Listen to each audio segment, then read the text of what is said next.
할렐루야. 한 주간 잘 보내셨습니까? 비가 많이 와서 또 피해가 없는지 걱정도 되고 그랬습니다. 그렇지만 또 얼굴 보니까 너무 좋고 너무 기분이 날아갈 것만 같습니다. 너무 감사합니다. 오늘 저는 누가복음 13장 1절 말씀부터 21절까지의 그 말씀에서 예수님은요, 세상에서는 비교하면서 큰 사람, 작은 사람 이렇게 할지 모르지만은 예수님의 관심은 특별히 하나님의 나라는 크든 작든 그게 중요한 것이 아니다라는 것을 말씀하고 있는 거예요. 다 소중하다는 겁니다. 그래서 인간의 관점에서 크고 작은 것이 중요한 것이 아니라 하나님의 관점에서 모두가 소중하다는 것을 이 예수님께서 말씀으로 우리에게 교훈하고 있는 것입니다. 지금 누가복음을 우리가 말씀을 계속해서 듣고 있습니다. 그런데 이 누가복음의 소리는 예수님께서 제자들과 함께 예루살렘이라고 하는 그 목적지를 향해서 지금 막 한 걸음 한 걸음 걸어가고 있는 그것을 보면서 그 과정 가운데 여러 가지 에피소드가 나타나게 되고 일들이 일어나게 되고 그런 것들이 일어나는 것을 우리가 살펴보고 있습니다. 지금 예수님께서 이 예루살렘을 향해서 뚜벅뚜벅 걸어가고 있는 최종 목적은 뭐냐? 저와 여러분의 또 이 세상의 모든 인류의 죄악을 위해서 십자가에 못 박히기 위하여서 예수님이 지금 걸음을 옮겨가고 있다는 사실입니다. 오늘 말씀에 예수님께서 사람들에게 이런 당부를 하십니다. 시대가 어려울수록 이 시대를 잘 분별해야 된다라고 말씀을 하시죠. 소위 세상에 대해서는 눈을 좀 떠봐라. 또 소위 깨어서 너희가 영적인 눈을 가지고 한번 지켜봐라. 이렇게 얘기하시는 거예요. 그러면서 12장 56절에 이렇게 이야기하죠.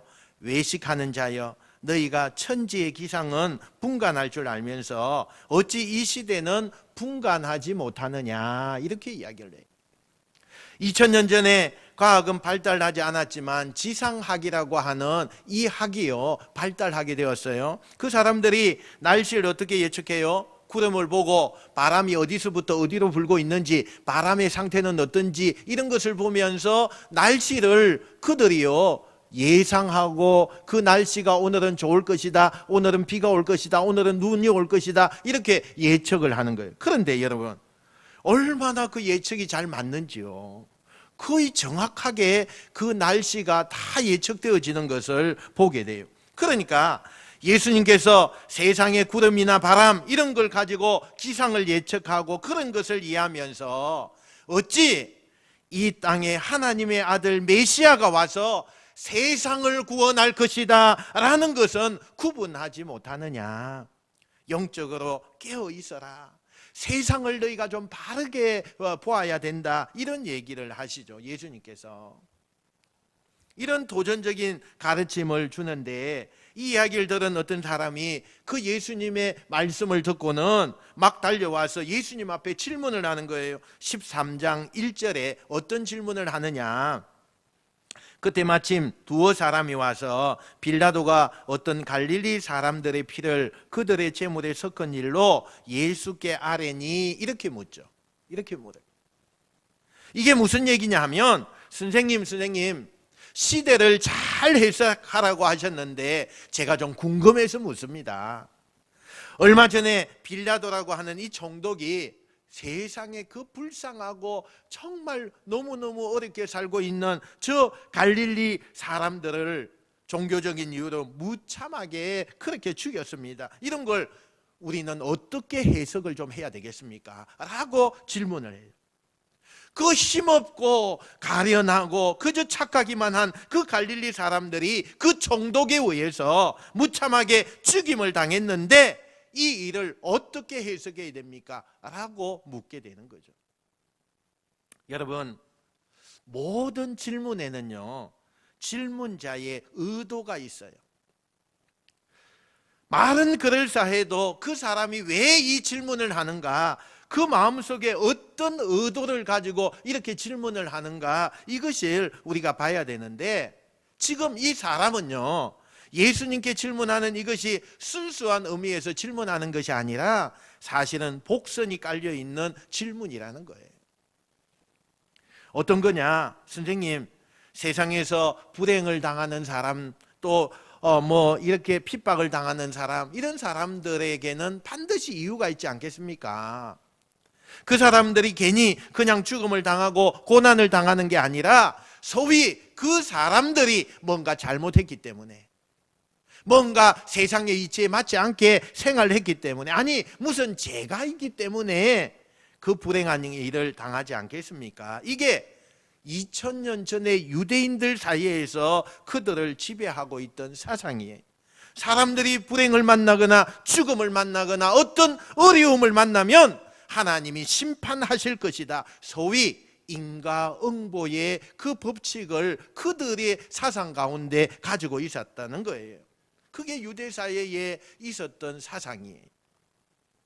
그래서 이 질문자의 의도는 사실은 말로는 불쌍한 사람들이 죽었습니다 라고 하는 그런 말로 이 질문을 던진 것이지만, 내심 그 사람들의 무슨 잘못이 있고 죄가 저질렀기 때문에 반드시 그 사람들이 그의 인과응보적인 결과로 그들이 그렇게 죽음을 당했을 것입니다, 이렇게 이야기하고 있다는 거예요. 그 말은 살아있는 자기들은 그 사람들에 비하면 훨씬 더 훌륭한 사람이라는 것을 내포하고 있는 그런 말을, 교만한 말을 지금 하고 있다는 거예요. 여러분, 이 어처구니 없는 질문 앞에 예수님께서 그냥 그것을 대답할 가치도 없다 이렇게 생각했지만, 그런 질문을 하는 그 사람에게 바른 교훈을 주기 위하여서 곧바로 비유로 설명을 해주는 것을 보게 돼요. 어떤 비유를 들어주시느냐, 오늘 앞에 보면 어떤 사람들이 큰 가수원을 하나 가지고 있었다는 거예요. 그런데 이 사람이 그 가수원 한가운데다가 무화과 나무를 딱 심어놨어요. 그런데 농부가 씨를 뿌리고 나무를 심을 때는요, 뭘 기대하는 거죠? 반드시 열매를 기대하고 그곳에다가 나무를 심고 씨를 뿌리는 거예요. 기대하니까 씨도 뿌리고 나무도 심고 한다는 거잖아요. 우리가 인생을 살아가면서 제일 잘못하고 있는 게 뭐냐? 하나님이 우리에게요 1년간 생명을 주시고 가정을 주시고 건강을 주시고 우리에게 일터와 생업을 주시는 그 이유가 뭐냐? 우리에게 기대하고 있는 것이 있다는 거예요. 하나님이 우리에게 반드시 기대하는 것이 있다는 거예요. 하나님께서 저와 여러분, 우리 교회와 이 시대를 향해서 기대하고 있는 것이 있어요. 그 사람들은 그 기대하고 있는 하나님을 보는 것이 아니라 자기한테 나에게 기대하는 게 뭔지도 모르고 자기를 위해서 그렇게 살면서 돈, 성공, 명예, 그래서 하나님이 기대하는 열매가 아니라 내가 원하는 열매를 채워가는, 맺으려고 하는 그 노력을 하는 것을 보게 돼요.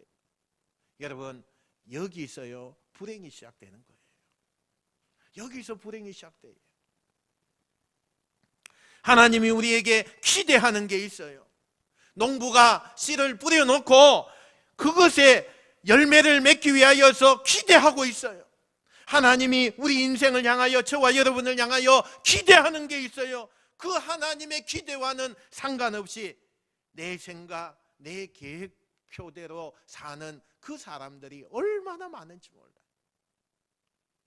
이 가수원 주인이 기대만큼 열매를 맺지 못하는 그 나무를 기다리다가 1년, 2년, 3년 동안은 기다려도 열매가 맺히지 않는 거예요. 주인이 어느 날 그 관리인을 불러다가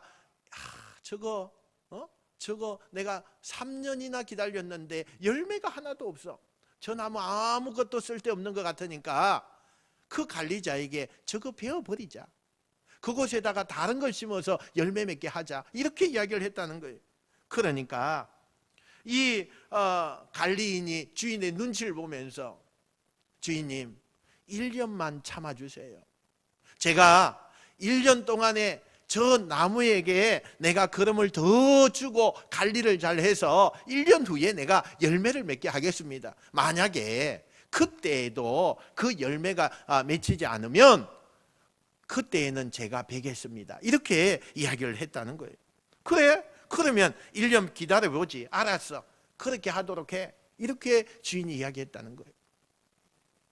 이걸 예수님께서 비유로 말씀해 주시는 거예요. 그러면 여러분, 이 비유 속에 무화과 나무는 누구 덕에 지금 살고 있는 거예요? 여러분, 자기가 잘나서 자기가 열매를 맺고 자기가 뭔가 대단하기 때문에, 여러분, 아니죠. 아니에요. 오직 주인과 그 관리자의 배려 때문에 그 무화과 나무가 살아남게 되었다는 거예요. 지금 예수님께서요, 그 갈릴리 사람들이 억울하게 죽었는데 그들이 죽은 것은 뭔가 그들이 죽을 만한 일을 했기 때문에, 뭔가 잘못이 있기 때문에, 원인이 있기 때문에 결과가 있는 것처럼 뭔가 이유가 있으니까 그렇지 않겠습니까? 라는 식의 질문을 한 그들에게 예수님이 하고 싶은 얘기가 있어요. 나는 잘못한 게 없어서 이렇게 살아있고 복을 받고 있다고 생각하면 그것은 큰 착각이라는 거예요. 우리 동양 사상에 많은 사람들이 바로 이 인과응보의 법칙을 가지고 생각하는 사람들이 너무 많아. 오늘 이 시대 가운데 내가 이렇게 1년 아무리 재난과 고난 없이 잘 지낸다고 하는 것은, 여러분, 하나님이 나를 어느 정도 인정하는 거니까 우리는 이렇게 착각할 수 있어요. 여러분, 그 착각이에요. 그 착각이에요. 우리 모두는 다 죄인이에요. 언제 죽을지 모르는, 우리의 생명이 언제 끝날지 모르는, 아무도 모르는 가운데 우리는 생활하고 있는 거예요. 여러분, 언제 죽을 줄 알아요? 기독교는요, 이 죽음이라고 하는 신학을 굉장히 중요하게 생각해요. 다른 종교는 죽음을 꺼려합니다. 그러나 기독교는 이 죽음이라고 하는 것을 굉장히 중요한 신학으로 부각을 시킵니다. 그리고 이 과정을요, 우리가 넘어가야만 기독교의 신학을 알게 되는 거예요. 사람이 언제 죽을 줄 모르는데 죽어야만 부활을 하게 되고 죽어야만 새 생명이 나오는 건데, 인간은 죽음을 향해 달려가고 있는 거예요. 그 어떤 사람도 이 죽음을 피할 수 있는 사람은 아무도 없어요. 그런데 사람이 잘 죽는다는 게 뭐냐? 하나님 앞에 우리가 가기 전에, 죽기 전에 죽음을 잘 준비한 사람이 잘 죽는 거예요. 무엇이 죽음을 잘 준비하는 겁니까? 내가 하나님 앞에 내 죄의 문제를 해결할 때, 내 죄의 문제가 해결되어질 때, 그게 잘 죽는 사람이에요.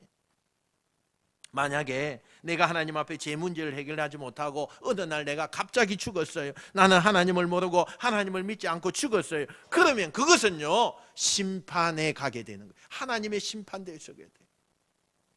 내가 하나님을 믿고 제 문제를 해결하고 죽는다는 것은 하나님의 부르심, 그 쉼의 자리에 가는 그것을 이야기해요. 여러분, 언제든지 우리가 언제 부르실지 모르지만 우리의 죄의 문제를 해결하고 하나님이 살아계심을 인정하고 예수 그리스도가 나의 구주임을 고백하는 그 죽음을 준비하는 그리스도인들이 저와 여러분이 되시길 축원합니다. 하나님은 누구를 정죄하시는 그런 분이 아니에요. 어떤 이유 때문에 누구를 패내하는 그런 분이 아니에요. 하나님은 모든 사람을요 다 사랑하셔요. 골고루 똑같은 사랑을 가지고 사랑을 하셔요. 누군가의 불행을 보면서 저 사람은 하나님 앞에 버림받은 사람이다, 이런 생각 절대 그리스도인이 가지면 안 되는 거예요. 오히려 그런 사람을 보면서 나도 죄인이다, 나도 저 사람보다 더 잘못한 것이 많다, 나도 부족한데 하나님은 오늘 나 같은 사람을 살려주셨구나. 그래서 나를 돌아보고 겸손해하고 내 죄를 해결할 줄 아는 그 기회로 삼는다는 거죠. 남의 불행과 남의 고난을 보면서 나는 어려운 사람이라든지 나는 저 사람보다는 내가 훨씬 더 나은 사람이라고 죄를 짓지 않고 저 사람보다 훨씬 더 의인이라고 그렇게 생각하는 것은 어리석은 생각이라는 거예요. 사람이 자기가 닥친 불행 그 자체도 고통이지만요, 제일 힘든 건요, 남에 대해서 수군거리는 것을 내가 듣는 거, 비난, 정죄, 비웃음. 내가 불행한 일을 만난 것도 너무나 고통되는데 사람들이 나를 향해서 수군거린다는 거예요. 비웃는 거예요. 그때 사람이 가장 큰 상처를 받는다는 거예요. 야, 저 사람 그럴 줄 알았어. 아, 저 사람 저 사는 걸 보니까 저렇게 어려울 줄 알았어. 그러면서 사람들이 그 사람의 불행에 대해서 저마다 자기의 주관적인 생각을 가지고 이야기할 때 그때 받는 상처가 제일 크다는 거예요. 근데 여러분, 우리 하나님은, 하나님의 나라는 그렇게 세상 사람들의 시선으로 우리를 보지 않는다는 거죠. 여러분, 혹시 세상 사람들의 비웃음, 세상 사람들의 비난, 세상 사람들의 평가 때문에 괴로운 인생이 계신다면 사람의 시선을 보지 말고 누구도 비교하지 않고 여전히 우리를 사랑하시는 그 주님의 넓은 품에 여러분의 인생이 안기게 되시길 주님의 이름으로 축원드립니다. 예수님께서 이런 이야기를 하나를 마무리하시고 며칠이 지나서 안식일이 되셨어요. 안식일은 우리처럼 이렇게 모여서요 예배를 드리는 그런 안식일이에요.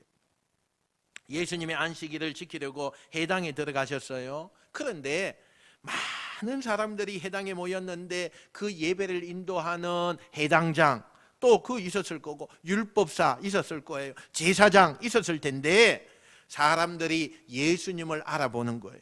예수님 우리에게 말씀을 좀 가르쳐 주십시오 이렇게 막 말을 하니까, 우리에게 예배 좀 인도해 주세요 많은 사람들이 이야기를 하니까 예수님께서 할 수 없이 그곳에서 말씀을 가르치게 되었어요. 그런데 그곳에는 정말 많은 사람들이 있었어요. 그 지역에 권력자도 있었고 부자도 있었고 정말 많이 유명한 사람도 있었을 것이고 장사하는 사람도 있었어요. 많은 사람들이 지금 회당에 모여서 예수님의 말씀을 듣고 있는 거예요. 그런데 유독 예수님의 눈에 밟히는 한 사람이 있었어요. 유독 예수님의 눈에 밟히는 한 사람이 있었어요. 잘난 사람, 유명한 사람, 똑똑한 사람, 많은 무리 가운데 유독 예수님의 눈에 밟히는 한 사람이 있었어요. 그가 누구냐? 11절에 보니까 한번 같이 읽어봅시다. 시작.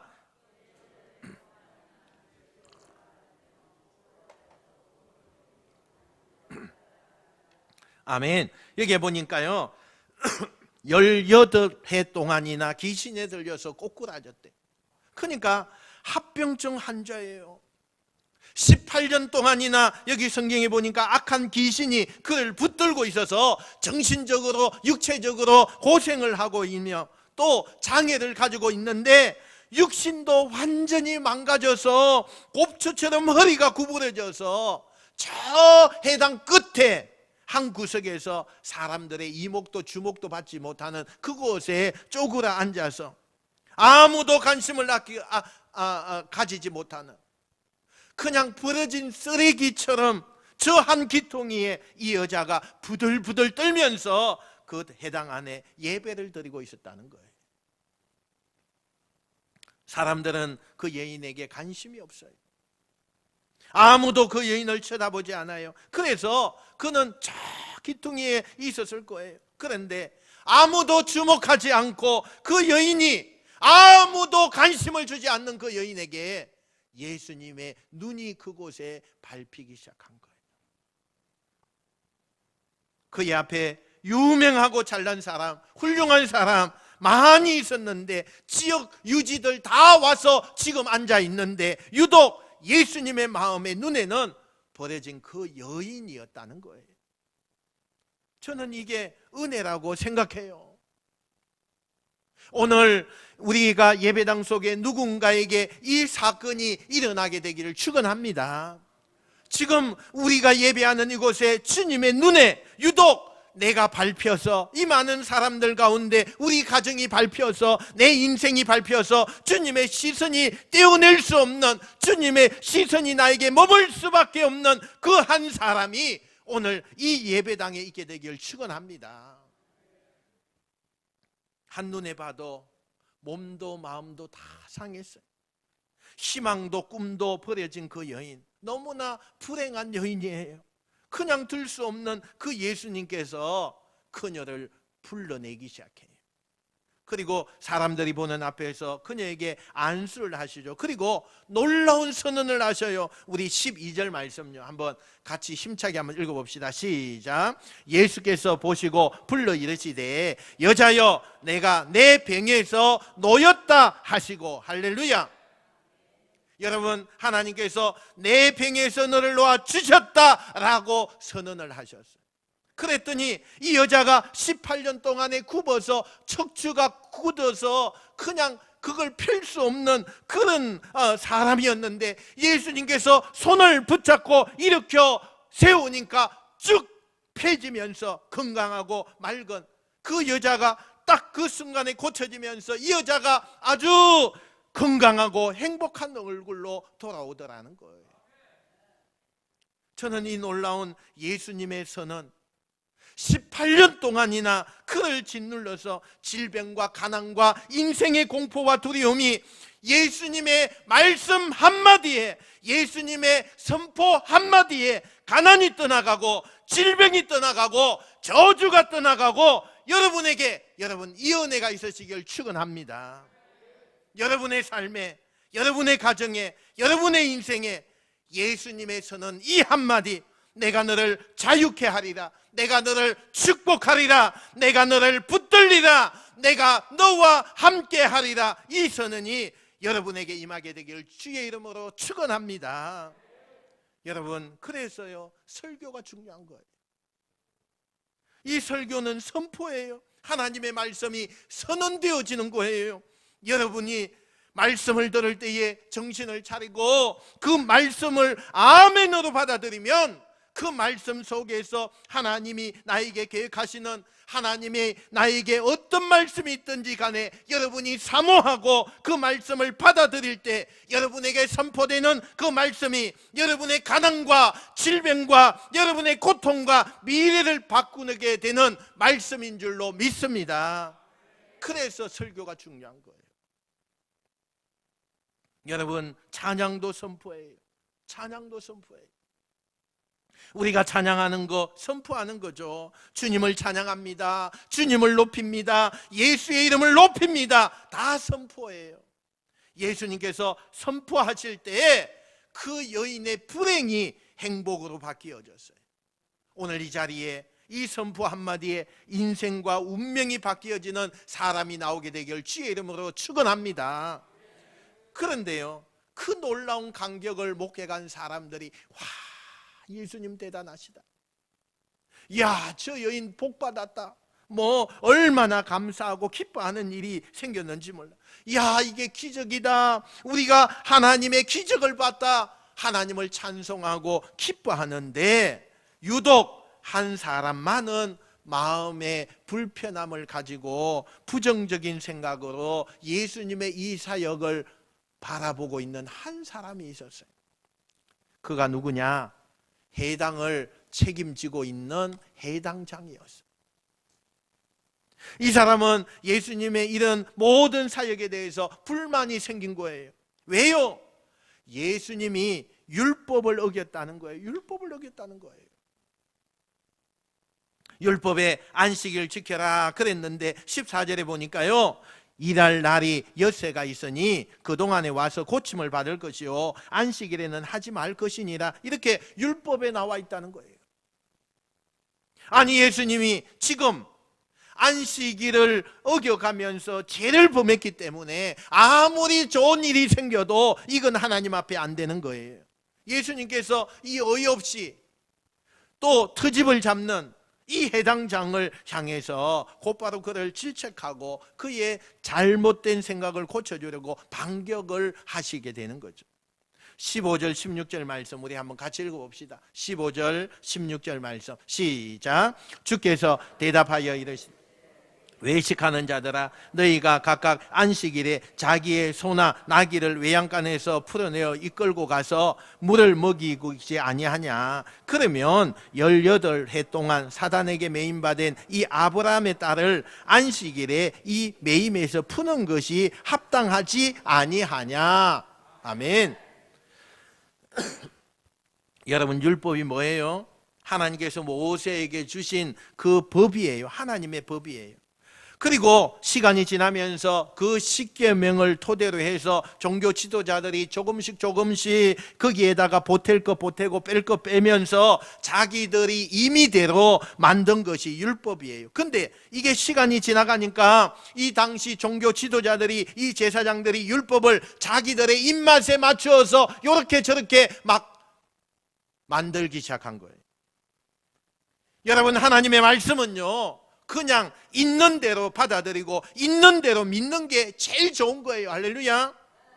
안식일을 지켜라. 그러면요, 우리가 그냥 안식일 지키면 되는 거예요.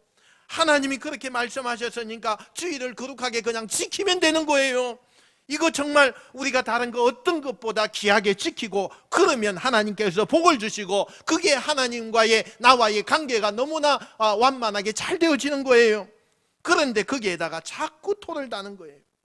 물론 처음에는 잘 하려고 하는 의도에서 그렇게 율법을 만드는 건데, 안식일을 지켜라 그랬는데 그럼 안식일을 잘 지키려면 뭘 해야 되느냐? 무슨 음식은 먹으면 안 되고 무슨 옷은 입으면 안 되고 뭐 어떤 것은 또 안 되고 누굴 만나도 안 되고 어떤 액세서리 하면 안 되고, 이렇게 자꾸 규정을 늘려서 안식일을 이렇게 지켜야 된다, 이렇게 만들어 놓았다는 거죠. 그래서요, 그게 너무 많아서 수백 가지가 되는 거예요. 수백 가지.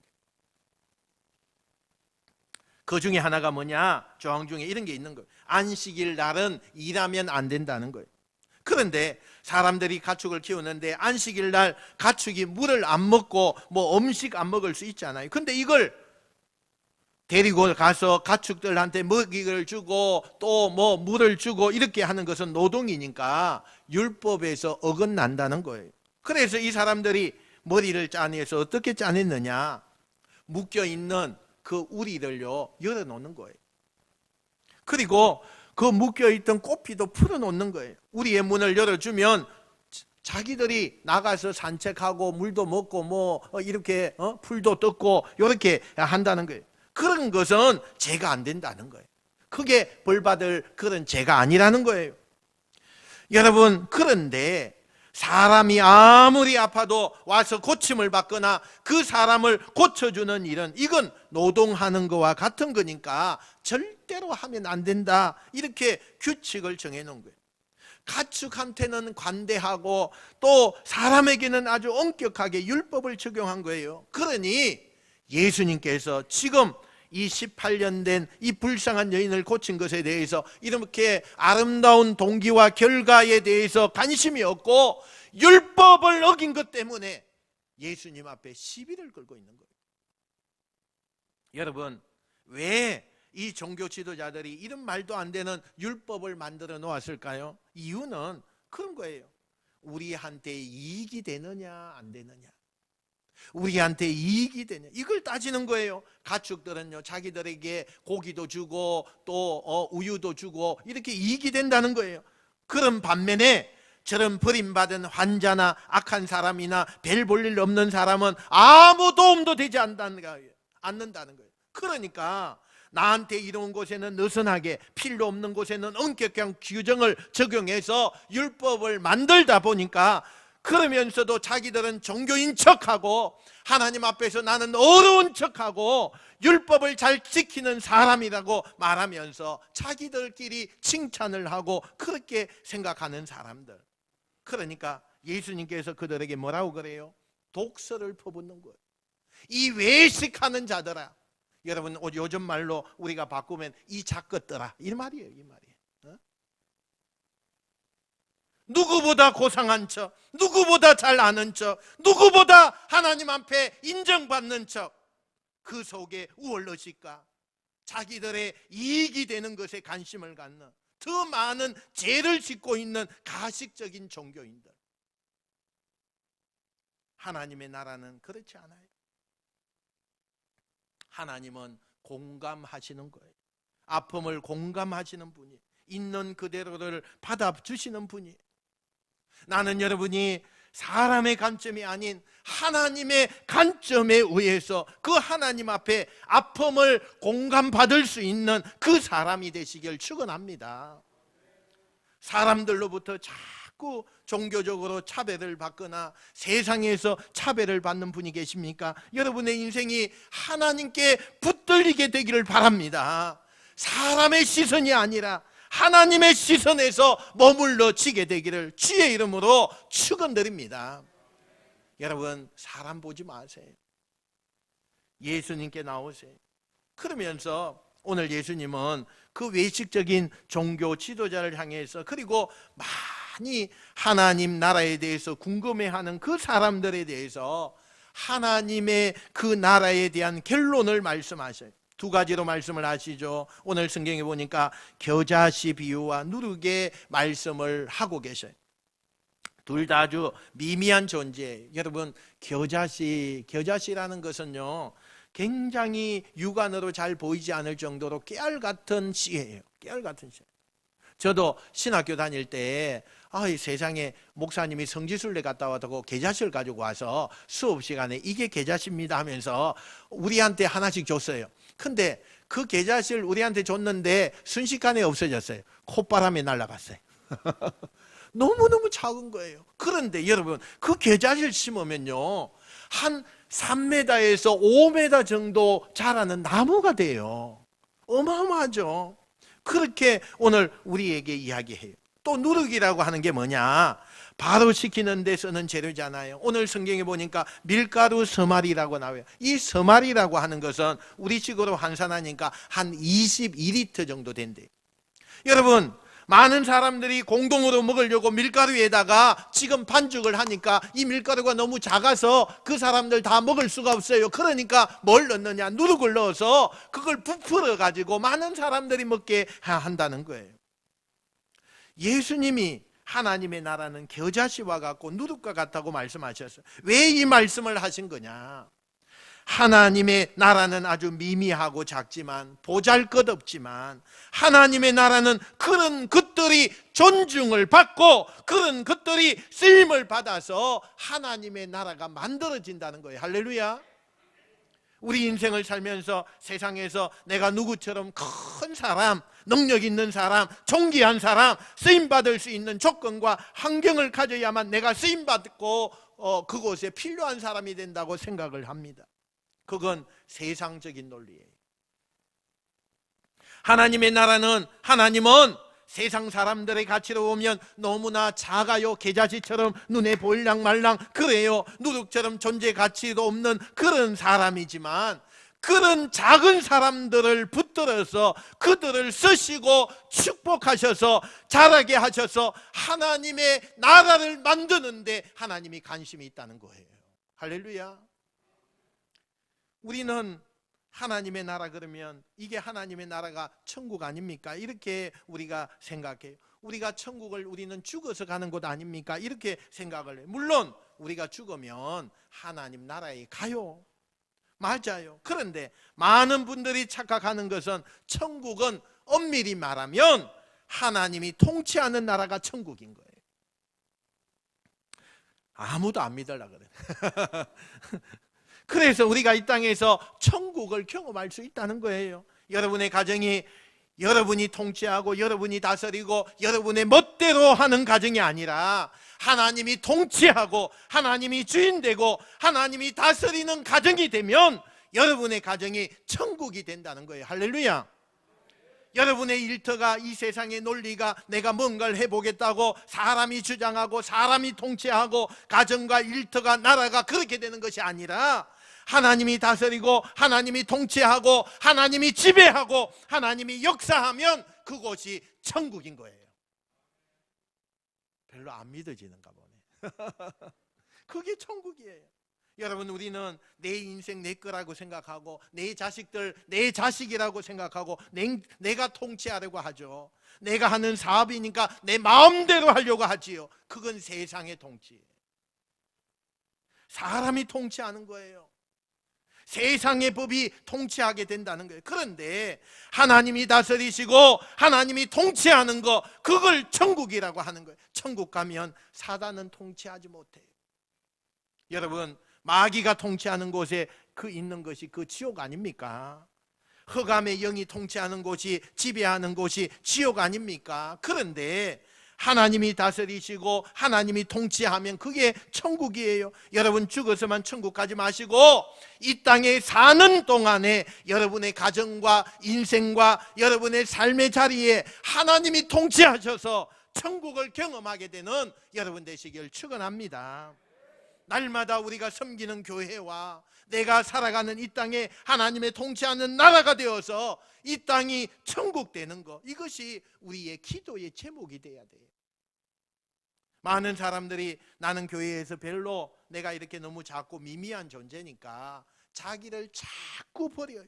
자기 자존심을 자꾸 바닥에다 버려요. 여러분, 아니에요. 하나님은 여러분이 믿음으로 하기만 하면 아무리 별 볼 일 없는 일이라도 그 일을 크게 쓰신다는 것을 여러분 믿으시길 축원합니다. 그게 하나님 나라라는 거예요. 그걸 예수님이 지금 가르쳐 주고 있는 거예요.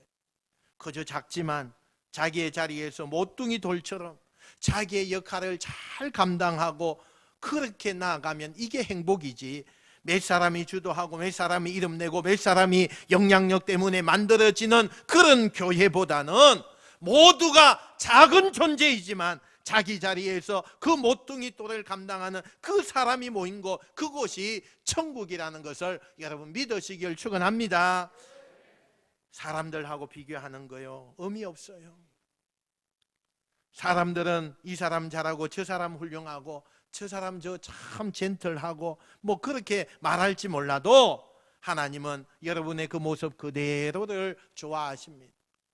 나는 네 못난 모습 그대로, 정말 투박한 모습 그대로, 네 병든 모습 그대로, 나는 그 모습이 필요하니까 잘 하려고 하지 말고 뛰어나려고 하지도 말고 그 모습 그대로 나에게 오라. 사랑하는 성도 여러분, 다시 한번 여러분이 그 자리에서 기쁨이 되고 내 모습 이대로 주님께 드리는 최선의 삶이 되시는 여러분의 삶이 되시길 축원합니다. 그래서 나의 삶이 하나님이 통치하는 인생이 되어서 내 삶이 천국이 되고 하나님이 다스리는 나라와 하나님이 다스리는 가정과 일터와 교회가 되어서 우리가 이 땅에서 천국을 경험하는 하나님 나라의 주인공이 되시기를 주님의 이름으로 축원드립니다. 축원드립니다.